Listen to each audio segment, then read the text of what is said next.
It's a voiced consonant. Gelosia. So you can't do that. It doesn't work. He's written. They write these words in these languages for specific reasons. He wants that voiced. He wants that tension on that consonant.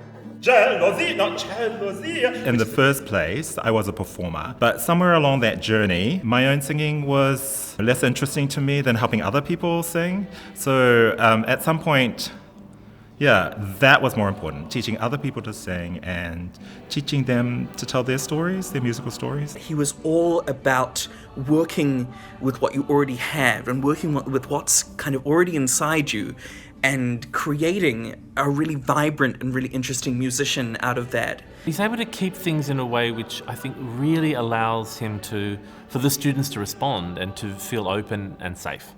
So I think humour and wit are the kind of key things that really do make him stand out. He's fun to be around, and when someone's fun to be around, you want to learn, you make that extra effort. So I consciously create a community of learners, and I always have.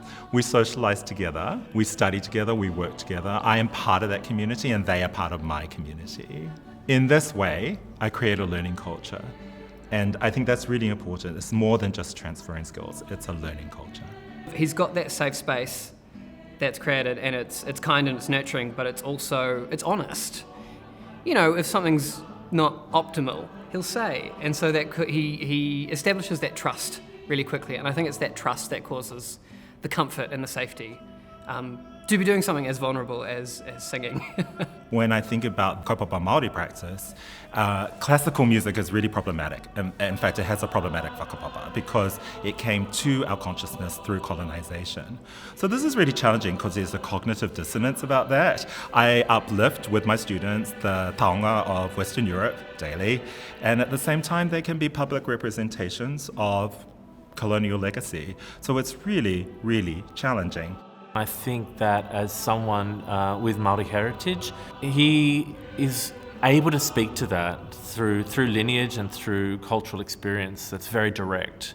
And I think that's really important to our Māori students, but not just our Māori students as well. The acknowledgement of trauma, and also then how do you work with that pedagogically in order to move forward into a space.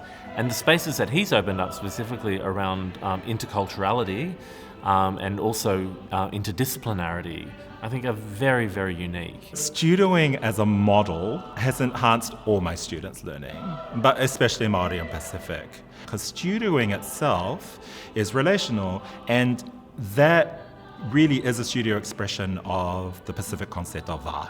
We have worked for a long time to build that trust, and all of our students occupy the space with the same respect. They nurture it, they value it, and we include all the families in the learning community because really they're central to it. My experience in the studio with Te Oti has been priceless. Much of the success and the opportunities that so many of his students have today is a reflection of not only who he is as a teacher, but as a person, as a mentor, and as a friend.